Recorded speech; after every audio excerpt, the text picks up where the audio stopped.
ওই দিনের আকাশটা এত সুন্দর ছিল যা বলার বাহিরে। আপনারা এই দেখেন, আকাশ যেমন সুন্দর ছিল তেমন গরমও পড়েছিল। Hello everyone, welcome to my Facebook page. আশা করি সবাই ভালো আছেন, আমিও আলহামদুলিল্লাহ ভালো আছি। সকালবেলা ঘুম থেকে উঠে এত সুন্দর আকাশ দেখলে কার না মন ভালো হয়ে যায়। ঘুম থেকে উঠে আমি রান্না বসিয়েছি সবার আগে। তারপর হচ্ছে একটা কলা নিচ্ছিলাম খাওয়ার জন্য। এগুলো হচ্ছে আমাদের গাছের কলা। কলাগুলো অনেক মিষ্টি ছিল যা বলার বাহিরে। আমার ভাত রান্না শেষ। তারপর এখানে আমি তরকারি বলতে করলা ভাজি করছিলাম। মা এত সুন্দর করে করলা ভাজি করে যা বলার বাইরে, কিন্তু আমি করতে গেলে তেতো লাগে।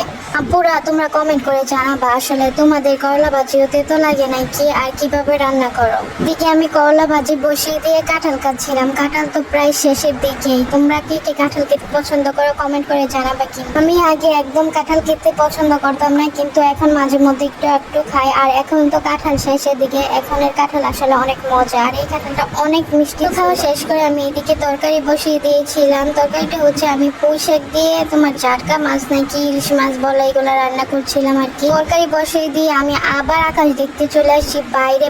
ওই দিনের আকাশ এত সুন্দর ছিল যা বলার বাইরে। তারপর এত গরম লাগছিল। তারপর আমি ঠান্ডা এক গ্লাস পানি খাই। আজকে এই পর্যন্তই, দেখা হবে নেক্সট ভিডিওতে। Thanks for watching.